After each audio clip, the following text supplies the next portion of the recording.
Hello and welcome to Spotlight Indie.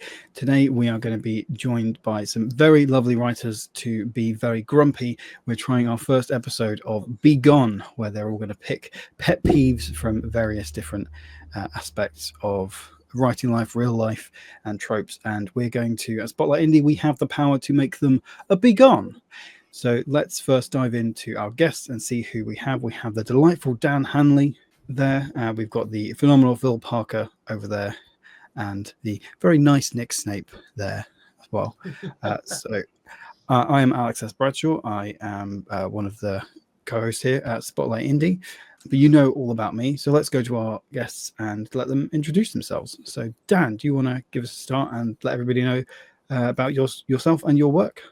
Yeah, sure. I'm a indie writer from the South Wales Valleys. I released my debut novel, The Great Leap, in May 2024. It's a dark fantasy that's kind of quite character focused rather than big epic battles. About a group of kids who are banished from their town and have to kind of learn to survive in the wildlands. The sequel, Stone Cold Blood, is due out towards the end of the year if I ever get around to finishing the editing. Thank you. Well, we've all been there, I think, in the endless rounds of edits. Going clockwise, Phil, would you like to let everybody know about yourself and your work? Yeah, sure. Hi, I'm Phil Parker. I've been self-publishing since 2018, actually, which makes me feel incredibly old, even more so than I look now. And 7 dark fantasy novels under my belt at the present moment, which explains the waistline. And they are all largely sort of fairly common in as much that they are dealing with British folklore. There's portal fantasy and usually broken characters of one sort or another. So that's me. And Nick, what about yourself? I reside in Derbyshire. I've been writing since 2023, but I'm early retired, so I probably have quite a bit more time than most to actually focus on it, and a little bit driven, I think, towards a degree. So I have a few series under my belt. I've got Weapons of Choice, which is a military type sci-fi, which was the first series I wrote. And then I've gone on to do a few Cli-Fi books, the Scorching books, which are standalones. I've then experimented into dark fantasy, joining Dan's world, which I've thoroughly enjoyed. Mine's more of a take on arcane punk, more like a Moorcock feel to it. And now, which is the third book of that launching in September, the final of the trilogy. And then I've got a smashing of sci-fi going on at the moment with the Wrecking Squad, which is a bit more like Expanse meets Aliens, I suppose, with a bit of Firefly thrown in, to steal a few films and series that will help people know what it is. So I'm cross-genre, I suppose. A real like cross section of the speculative fiction genres and cross section of the UK with us as well. We've got a nice different pinpoints of the map. Right, so as I kind of mentioned earlier, this is going to be Begone. So we're going to have all of our contestants discuss and pitch to me and ask something they want to get rid of and various different themes for each of these rounds. And then I, as high arbiter of all justice, will decide which ones we do get to Begone. And then at the end, there'll be something on the theme of today's episode, which is tropes that they can get rid of forever. So pet peeve trope that they don't like, so they can get rid of. So for round one, we're going to go with something from real life, something from their non-writing life to banish forever. So it might be something serious like early morning traffic jams, or something a bit more silly like badly made paper airplanes. So why don't we start with Phil? We'll start with you. Oh gosh, okay. Really right. Throw you under the bus right to start with. Yeah, so yeah, thanks for that. Yeah, I was absolutely convinced you were going to go to Dan just then. So that can be Phil's pet peeve, being thrown under the bus. Yes, yeah. Ban all buses.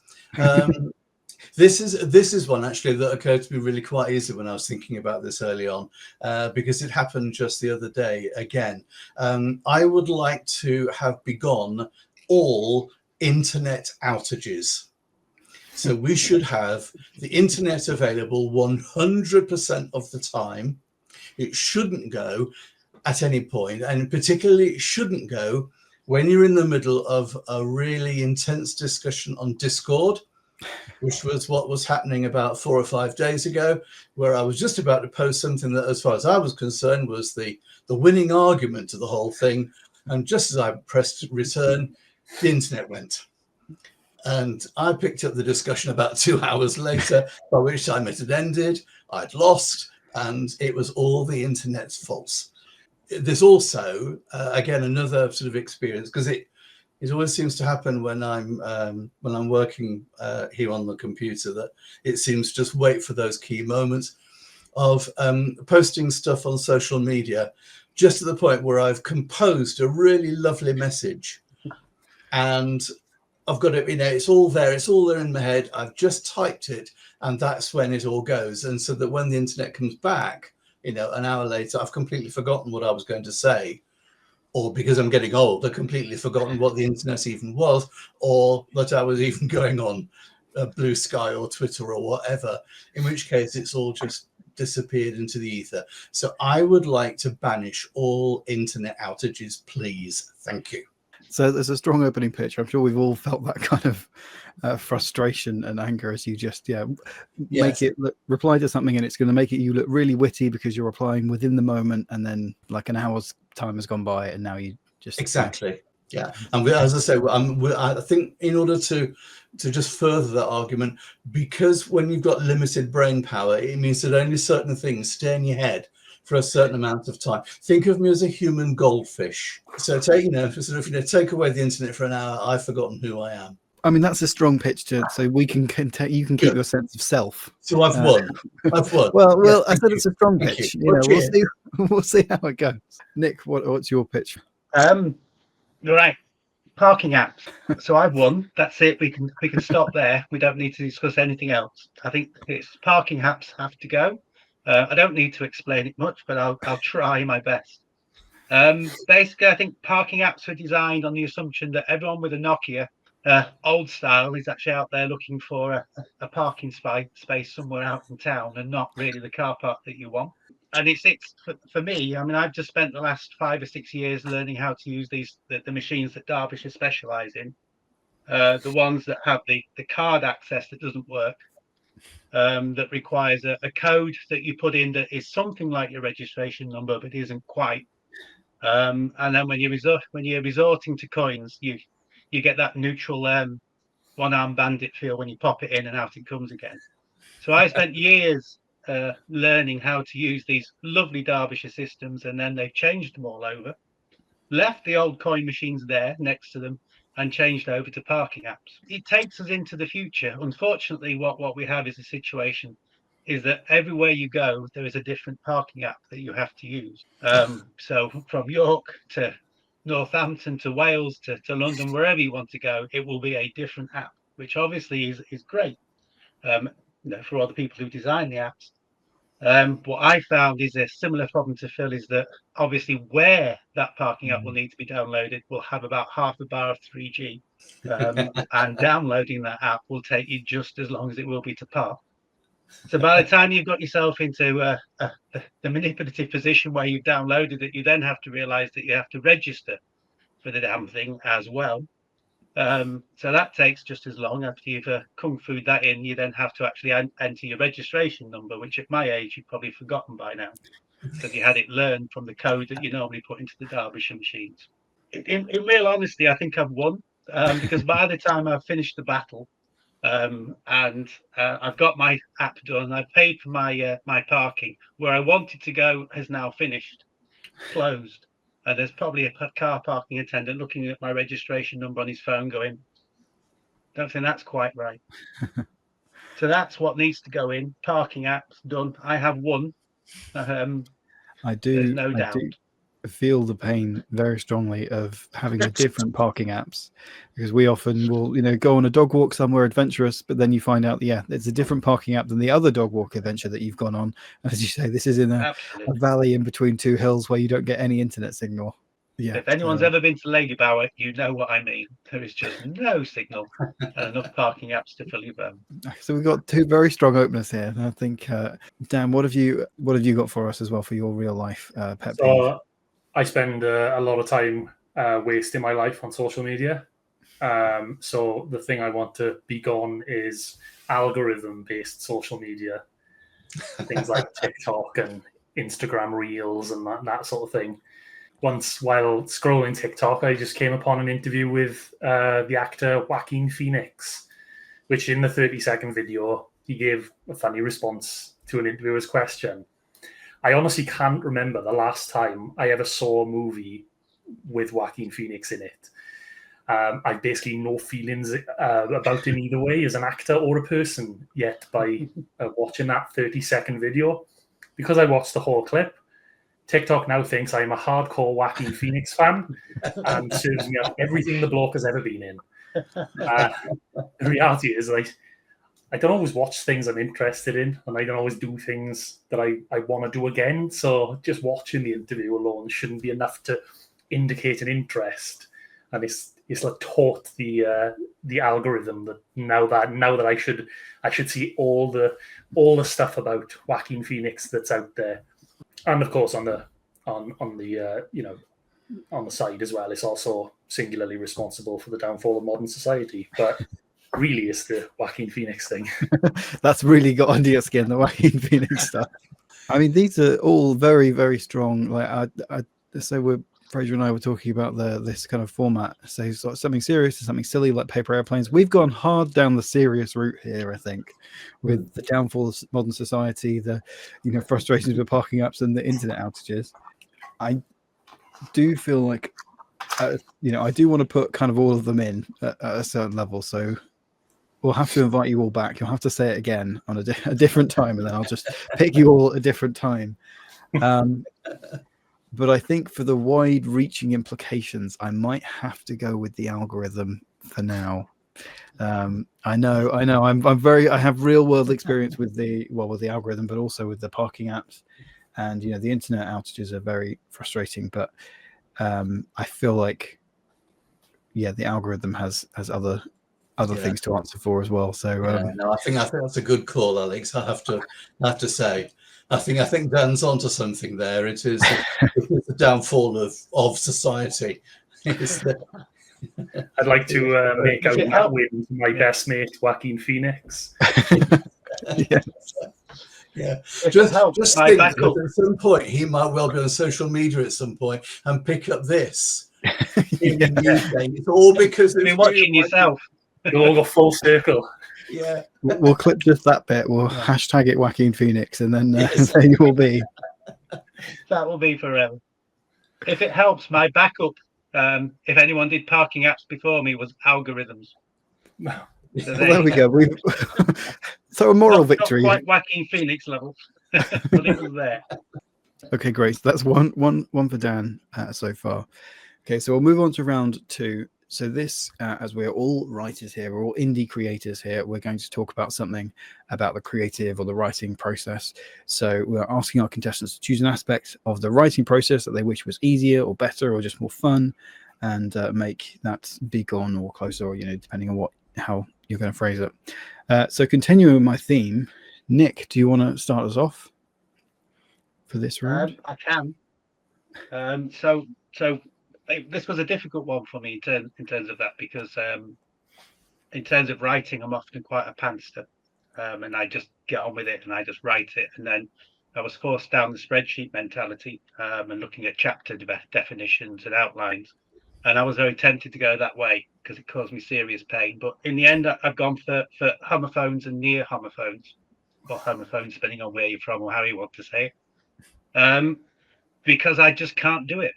Whenever I write my first draft, I'll have as different a there, and there, a where, and where, or any other combination you would like somewhere in that draft. And for those of you who you're writing 110,000 word draft, finding them is my ultimate nightmare. I just cannot see them. I don't know if it's I have blindness to them or not. I don't know, but the number of times when I've halfway through and I've passed it on. My wife is my alpha reader, if you like, and you can hear the laughter generally that starts off in chapter 2 or chapter 3 and then turns to crying by the time we get to chapter 11 or chapter 12, depending on which word, because that's my other problem with homophones. It will be one of them that will be through the entire book. I'll have worked out which one I should be focusing on this time round, and then it will be there. It'll be a different one to cause the pain. So I would like to place into the Begone section of this, whoever decided to amalgamate all these different languages into English, or whatever we would like to call our language. And when I catch them, I would like to have each one placed in one of the 7 hells, if that's okay. Another strong pitch. I feel a passionate pitch there as well. I think I tend to catch them a lot of the time as I'm drafting, but there's just that little inward sigh, you know, when you do it and you just like look over the sentence that you've got, you're like, nope, that's the wrong there. Yeah. So I definitely feel that. Is that a problem you feel, Dan? Do you feel that as an issue as well? Yeah, the issue is that often spell checkers don't pick them up as an error because they are spelled right. They're just the wrong version, the wrong one.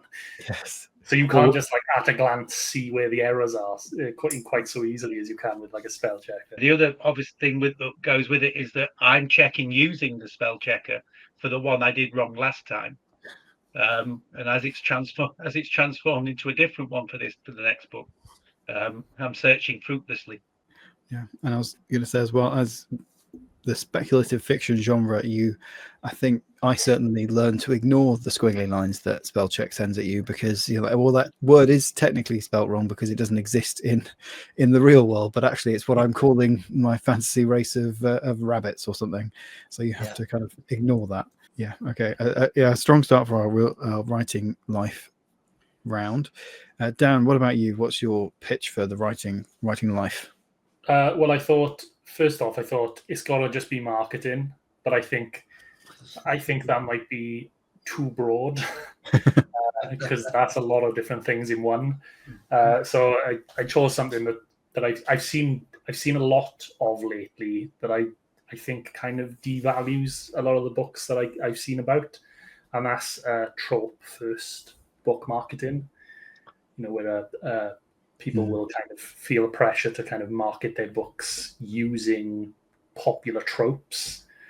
And my issue with using trope first book marketing, I'm not sure if any of you have seen it.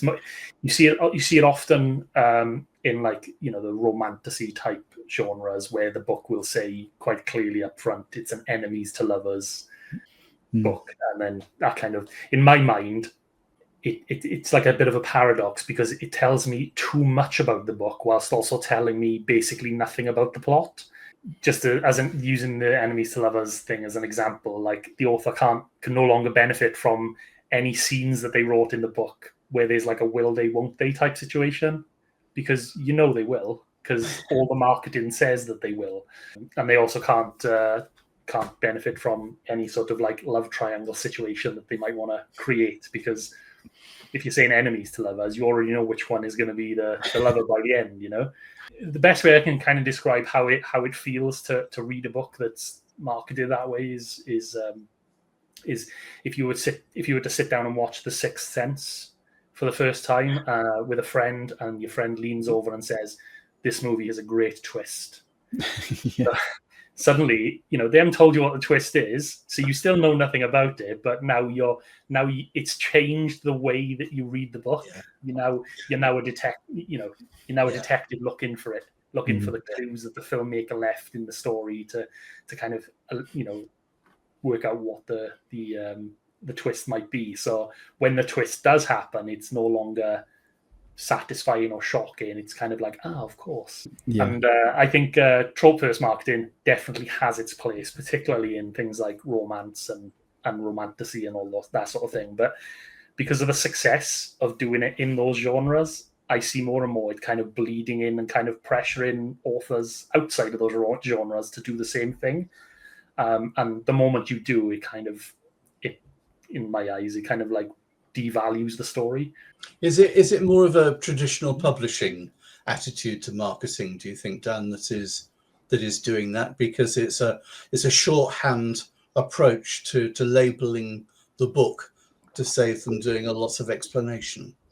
Because that's been my impression of what I've seen so far, particularly in the other genres. Yeah, I think it's more that you can put all of the tropes into a nice little Instagram post and like use that one image to sell the book, you know. Yeah, I've seen a few things. Yeah, as you say, like maybe an image of the cover, and then they've got like arrows, and they point in, say, yeah, like enemies to lovers, or this, that, and the other. And a few now I've been seeing. Maybe this will show how out of touch I am with the cutting edge of social media. But they hold the book up, so it's just the flat edge of the pages, and then they'll list the tropes as well. And I always struggle with that kind of stuff because I don't really know what tropes my stuff is. Maybe I'm just not writing marketable fiction. That's my problem. But I sort of struggle with the list of tropes. Like there's no enemies to lovers. Yeah, I definitely feel that. Like before I sort of like understood it more, I was like, oh, maybe I should try and do that. Like jump on the bandwagon of the trend to help sell my book. And then I thought, right, okay, what tropes am I using? And then I was like, I don't know. Like I don't know. It's not that I'm not using tropes, because I can probably tell you I definitely am. It's just I just haven't thought about that the entire process. So like I just don't know how I would come about doing that. Maybe we flip it and we ask the readers to come up with the tropes and say, well, what do you think the tropes are? And then we'll just after reading it, after you've had that exactly. Yeah, here's a link to buy it. In the book, yeah. Exactly. Tropes don't confuse me, but using it in marketing, I think I just have a bit of a mental block about it at the moment. So I can see that. Yeah, it's a spoiler, but it actually still tells you nothing about the world building or the plot or the narrative structure or anything. It tells you both too much and too little about the book. Phil, what about you? What's your story writing life thing? I think mine's a little bit broader in a way. It's actually a very topical one, because I'm actually experiencing it at this moment over the last 48 hours. I was saying just before we started recording that I finished the final draft of my latest book yesterday. Well, so largely on Sunday, but a polishing yesterday. Really what I think I'd like to have for sort of Begone is that sense of loss when you say goodbye to a book, and particularly to its characters. It almost feels, probably sounds a little bit dramatic, but it almost feels like a sense of grief. Particularly when the book that I've just finished is the third in the series of these two up here.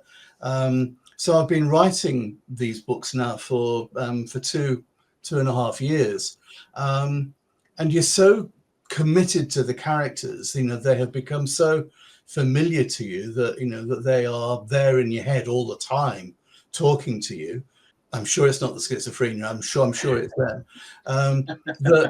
That they become almost sort of real people in a sense, so that when I sort of finished it was a case of there goes the final sort of full stop. There's the end of it, and I'm not doing any more.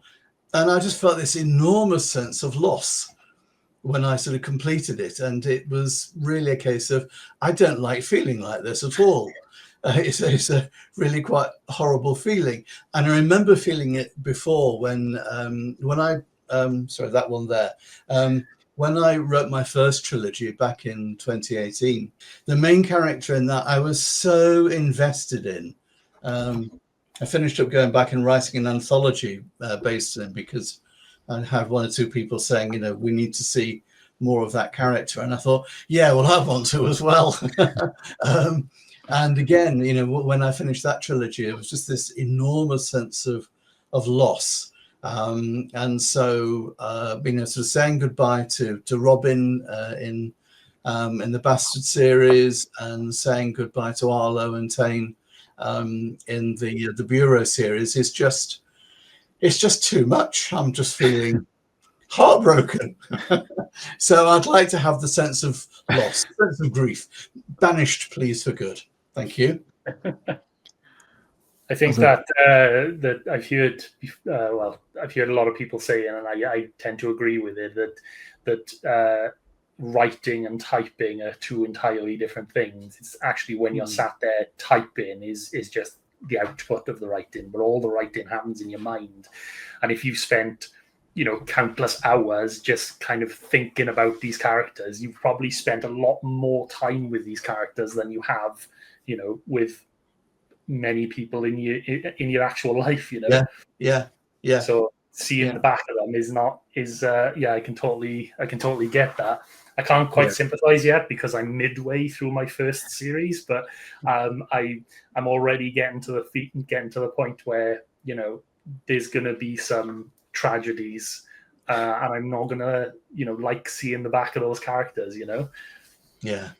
I think also when it was something that you said earlier on, Nick, about being a pantser, I think that when you are writing from that sort of degree of spontaneity right from the very beginning, you invest so heavily in that person that you're telling their story, not telling your story. It's not you, it's them. It's what's happening to those people. And so you're inhabiting their mindsets. And that's the thing that means that those people, like you say, Dan, that they become real to you in so many ways. And so, when you're writing dialogue, it's what they are saying. And, they almost sort of, are inhabiting you, which is a weird thing to say. And if ever that came back to haunt me, I'm going to say to my psychiatrist, I don't know what I was saying. But yeah. So I had a bit of this with, but it was slightly the other way around with the Weapons of Choice series. So that's 8 books. The last one was really two in one. But in the 7th book, I cloned my characters and killed them off. Put them through all the hell that they hadn't been through in the first 6 books, because I just had to do something that was a bit more negative towards them, and it was necessary for the series, honest. And I got a few responses to that, particularly from a fan who's followed me all the way through, which I really appreciate. Who basically said, "You've just done in that book what you want to do with all the others, but knew you couldn't, because you couldn't." After living with them for 6 books, you really at some point had to see how you would feel once the bad things happened to them. And so doing it through a clone was quite therapeutic by the end of it. And I managed to bring them back, not the clones, but the originals for the last 2 books, which worked really well for me, because when I said goodbye to them in the end, it was actually, we've been through this already. That's because as Dan was saying, my characters have conversations in my head as I'm writing. That's the pantser in me, I suppose, in a way. So it was good to revisit them and actually not have exercised the grief, and then we could get on with the rest of the story. So now I have to make my decision. I think Nick, I think I'm not leaning towards putting it away, because we have editors and things to help with these sorts of. I don't want to put them out of a job. They're lovely people. They help us a lot. And Phil, I feel like this grief, is a mark of a good storyteller. You're making such good characters that you are getting to the end and you've connected with them. And that's what we do is, when we read your books as well, we connect with them so deep. And to be honest, that's one of the reasons I love stories so much, is that you connect with these very real people that people have created. So as much as I would love to not heap any more emotional trauma on you when you finish your series, I feel it is a mark that you are a good writer and a good storyteller, that you reach the end and have this emotional, reaction. So I think I'm going to go with the Tropes, because again, it misses my brain a little bit. And I think, Dan made a good case of that kind of almost those spoilers without being spoilers as well. But so I think I'm going to go with those. And I'm not going to apologize for it, because I'm the high arbiter of all justice. So no. What you said about Phil's there, I think, is really important. The fact that we feel those emotions is actually like the emotions we're also trying to instill in our readers. So if we didn't get to feel those anymore, then perhaps our readers wouldn't either, or we perhaps wouldn't have a sense for what we're doing to our readers, and then we would turn into psychopaths, just killing everybody for no reason, you know? Yeah. Very true. Very true. Yeah. No, good call.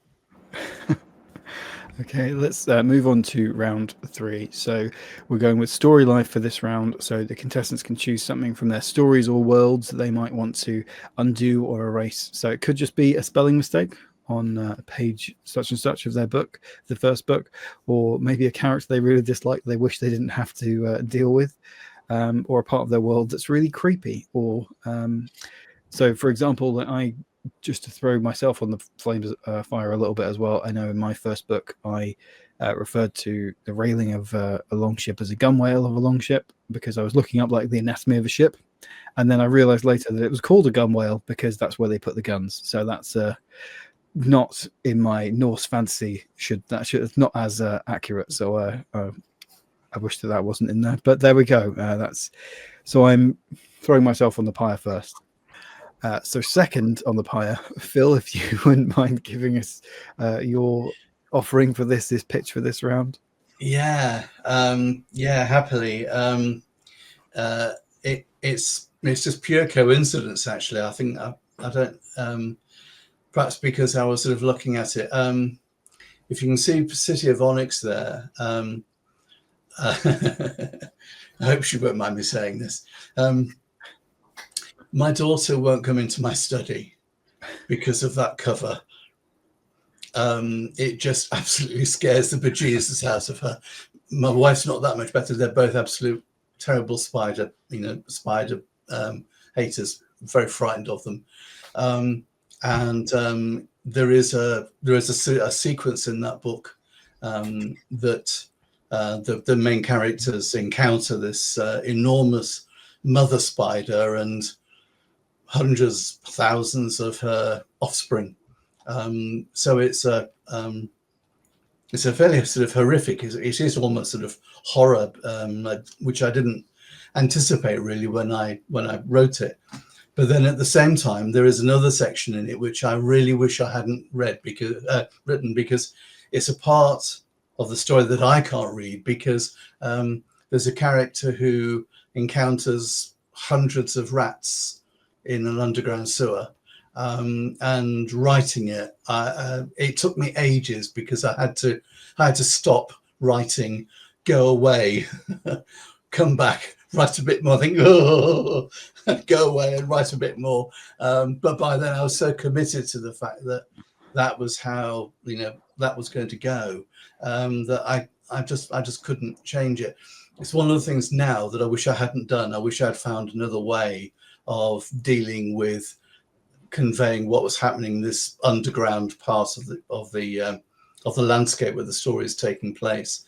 And in many ways, I think I'm unhappy with it because it almost feels a little cheap. I don't think it is, but I could see why it might be that way. So I just wish now that I'd come up with something as a completely sort of different idea. But spiders and rats are the mistake of horrifying both myself and the rest of my family. Oh, so horrifying. We seem to have lost Phil. Oh, this is the internet outage. Yeah, exactly. This is the internet outage we're talking about. If you put it in room 101, kind of like funny image of Phil writing and getting terrified by his own writing and having to like run away from his computer and then come back and write a few more lines and then I'm back. Sorry about that. Yeah. Can we recount that internet outage? Well, that's what we were just saying. Just say clearly I should have put that in there. I'm sorry. That's what you sort of flickered and then disappeared. Yeah, and so I just went. I'm not sure what happened, but I was still here. I haven't gone anywhere, so it wasn't the alien invasion that they've been promising in Worcestershire. Well, I'm glad to hear it. I'm very glad to hear that. I don't think the aliens would ever visit Worcestershire. Okay. Anyway, cool. So I finished. Yeah. So that was your rats and spiders, I believe. Rats and spiders. Rats and spiders, which I feel is. Yeah, I feel slightly sad that your daughter and wife can't come in your study with the cover of your book on there. You should have like little curtains up that you can just. Because then when you're on something like this and you want people to see it, you can open the curtains, but until then it stays shut. Romance novels sometimes do like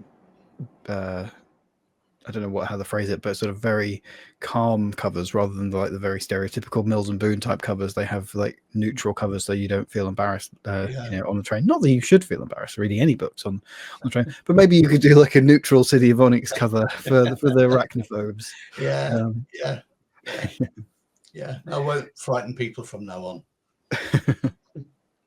Unless that's the intention, and you are writing straight horror, maybe. Dan, what's your offering for this round? Yeah, so I'm going to give a minor spoiler for my debut. But in the Great Leap, I've got a secondary antagonist in the form of a character named Sloane. And Sloane is a large middle-aged woman who interrogates one of the protagonists during a pivotal scene in the book. And the issue that I have with Sloane is that I made her really likable, but in a way that you love to hate. Like, I love the character. And she's not in it for very long, but I really enjoyed my time with the character. And people who have read it have told me that they really like that character as well. And if you kind of love to hate the character, then in my eyes, that's kind of like the perfect type of villain, in the final climax, let's just say I make it so she could never reappear in future books. Except now I kind of wish that it hadn't ended that way, because she's so great, and her presence at that interrogation makes her like a really well-paired antagonist to one of the strongest characters in the book. And I just kind of wish I hadn't closed off her story in such a permanent fashion, shall we say. I'd love to have done it differently, so that I could have perhaps had her escape in the last at the last moment, to kind of bring her back into one of the sequels to further harass my protagonists. But at the time I was like, this is a really good character and I enjoyed my time with it. But then with hindsight now, I'm like, kind of wish I hadn't killed her off. Yeah, not feeling the same grief that Phil was talking about earlier. More regrets that she's not around, rather than the grieving for not spending any more time with that character. Yeah, because she wasn't in it long enough for anyone to develop an emotional connection with. But she's a really good opposite for one of my other characters, and it feels kind of like now that strongest character has kind of got like a void, a missing antagonist, like nobody to really challenge them the way that Sloane did, Yeah, I can see that. I feel like that's also an opportunity for yearning for their antagonist other half. Like, oh, you don't challenge me like Sloane did. Yeah, that's an interesting one. Well, a nice thought present. That's not nice that you've killed her off, obviously, but but a nice option. Nick, what about yourself for this round? I found this round really hard, to be honest with you, because there's in the end I didn't go for something in my I Just Press Play, which is my climate fiction book. One of my climate fiction books, I have a strange character, which is a robot octopus. Or not a robot octopus, an octopus within a suit. And I did something there which I to my mind I regret, but I'm not going to go there now, because that's far too big a spoiler for the actual book itself. But it's always bothered me that I could have gone back to it written in a different way. Let's ignore that one. Spelling. Let's go to my issues with typing and spelling. So when devising the map for my book series, the Warriors of Spirit and Bone, I decided to call one of my cities Macarena. Probably the biggest typing mistake I've ever made in my life, because I cannot in any way or form type the word Macarena in the correct order at any point. Nor can I somehow it magically avoids all spell checking, all beta checks, all ARC readers, and then sits there in my book one staring at me with the wrong spelling in one particular place, to the point where I ended up spending a little bit of money sending it up to Ingram to get rid of it. So what this name of a city has forced me to do was rework my battle plan for book 3. So I spent book 3 destroying Macarena from the map. Previously, it was going to be a different city. But in the end, my Kraken soul ship, my soul vampires, my Scorpion Artifice Vanguard wrecked the place, smashed it to smithereens, took out most of the people that lived there, and tortured the Duchess just to get rid of my pain. So by the end of the book, Macarena no longer existed, and I no longer have to write that word. So that's my word. I would like the word Macarena put into to be gone. And no, I don't feel any grief. I don't think it meets the enemies to love a trope, or in any way or other. It was just pure revenge. Yeah, until a future book where your characters will want to erect some sort of memorial, and then it becomes a focal point of the new world. But we will rename it. But we will rename it, whichever that character is. It will not be Macarena. There you go. It's the penalty, isn't it, of as Alex was saying earlier about when you write fantasy and you have to invent all these names. Sometimes inventing them becomes a problem, doesn't it? It's how do you spell that, and how do you consistently spell it? I've got a very similar experience of my editor picking up on exactly the same thing with a place or a character that I'd invented, and I kept changing the character's name without realizing it, just swapping letters around very often. It's so easily done, isn't it? Yeah, I did. I said earlier that I've had some beta readers come back with some feedback, and a few of them have pointed out that I'd spelt a particular character's name wrong in multiple places throughout the book. But I need to work on that. And just to get the full house, I've also got that at the moment with what I'm writing as well. I've got like the official name for some of the Nightmare Pirates is the Aniranoi, and I keep putting the I in the wrong place. But I'm not going to change it. Even though you said that, I've kind of named it that way specifically. I kind of sort of checked an ancient Greek dictionary for it. So unfortunately, I've kind of got a very reason why I'm spelling it that way. So I'll just have to get it wrong every time, but that's fine. Okay, so another strong round for that one, but I think Nick, for your one, you managed to destroy the city in the story world, and I feel that sounded like a very epic sequence. So I don't want to take that away from readers, unfortunately. And Dan, I feel like there could be some good opportunity for maybe some other like unexpected ways the stories could develop in that. And unfortunately for you two, I just can't get over the fact that cover Phil's daughter can't look at the cover. I can't get over that. So I think I'm gonna have to put Spiders and Rats a Begone from the City of Onyx.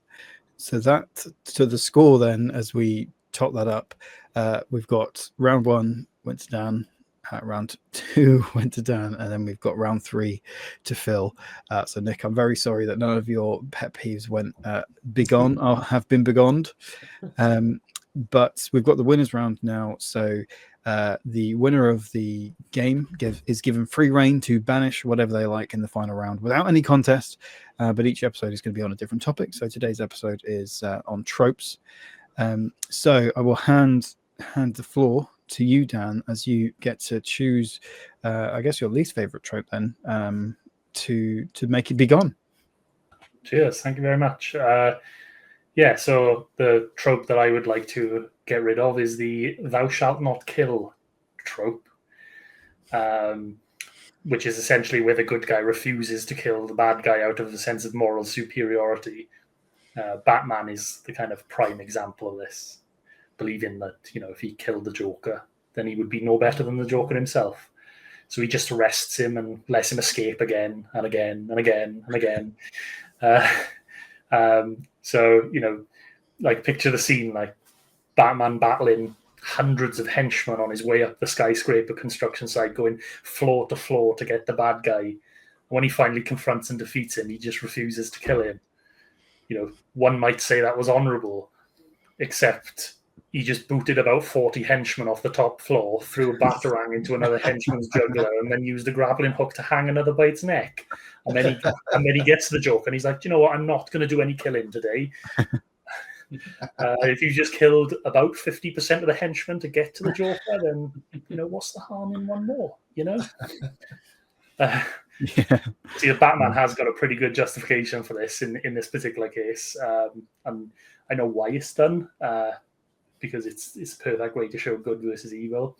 But I feel like there are better ways to demonstrate that these days. It's particularly apparent in like brutal fantasy settings where characters are at war, and then you're refusing to kill the enemy in war. It's just kind of, it feels a bit stupid to me.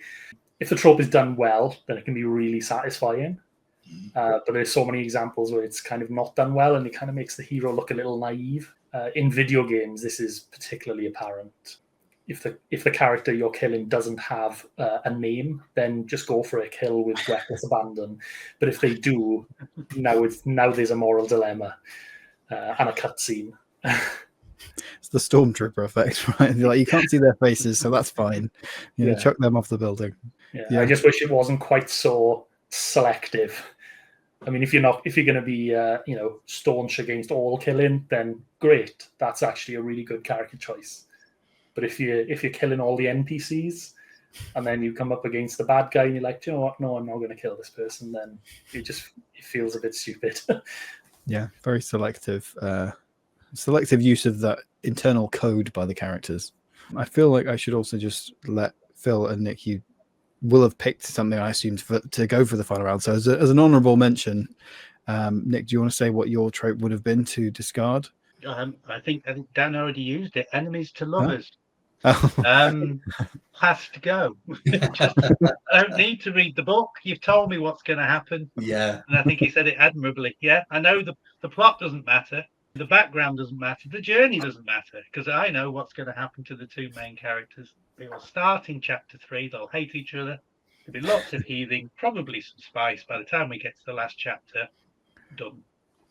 So no, Dan had already put it very, very graphically.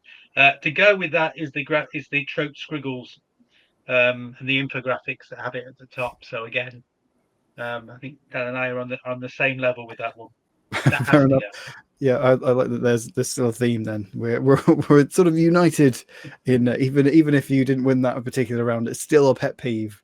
Phil, would you like to give a shout out to your honourable mention for the trope? Yeah, I've been producing some trope inversions on social media, on sort of 60-second videos this last sort of couple of weeks, which I've just been doing for a bit of fun, because of that whole thing of sort of looking at tropes, and there are just so many that are really sort of quite sort of cliched. So there were 3 in the end that I sort of considered. One was The Lost Heir, which I think has been used in every single soap opera that you could imagine, and it's entirely down to the fact that you introduce someone because the plots to the stories have become so boring that you've got to inject new characters in that have come out from absolutely nowhere. So there's that one. There's the magic artifact that is usually a ring, which Tolkien started and which Sega continued with Sonic the Hedgehog.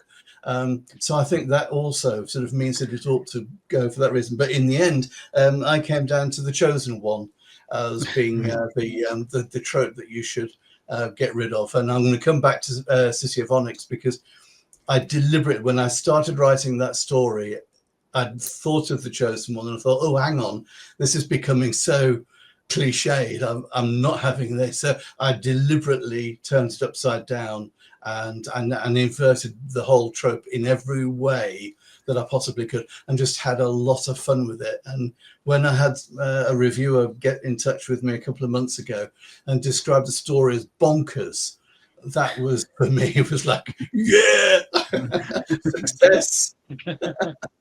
Yeah, I can understand that, and I think it's been interesting seeing those inversions that you've been doing as well, because it's nice to twist these tropes on their heads as well.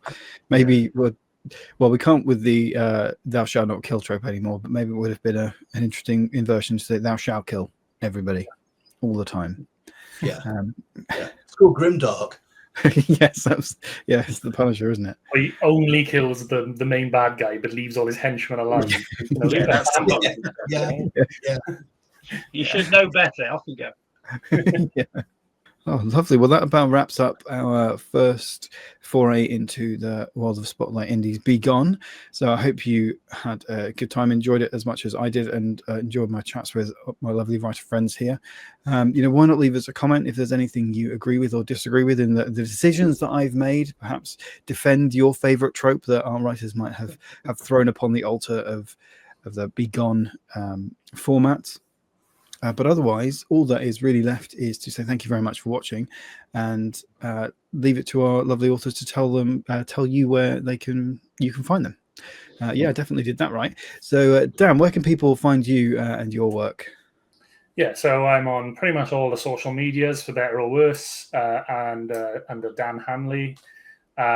You can find me on danhanley.com, or you can find me on Amazon or any sort of major ebook seller website, and you can find my debut, The Great Leap, there. And hopefully, if you're watching this in 2026, hopefully Stone Cold Blood will be there as well. Fingers crossed. Yeah, looking forward to that. Nick, where can people find you and your works? I'm on nicksnape.com. All my works are on Amazon. All my paperbacks are also through Ingram, so you'll find them everywhere just about. When their system works, you'll find them everywhere. So that's why I'm on all the socials. Don't engage with all of them all the time, but I'm around and happy to take emails if people want to email me on nick@nicksnape.com. Lovely. Phil? I'm on all the socials as well. If you go to Phil Speculates, that's me. My website is Phil Parker Speculative Faction, and all my books are on Amazon and all good bookshelves, generally speaking, I hope. So if you type in Phil Parker, then you'll probably find me. And if you want any support, any more ideas, there's a few up there. Amazing. And so for Spotlight Indie, you can find us at spotlightindie.co.uk, on the various social medias at Spotlight Indie, and we like to lift up indie creators in various forms and just give a shout out to the wonderful people and works that they produce. You can find me at Alex S. Bradshaw, alexsbradshaw.com, and much as these guys, my works are on all the major places, so check them out if you would like. And yes, once again, just thank you for joining us, and hope you enjoyed, and we will see you soon at Spotlight Indie. Yes, thank you. Thank you.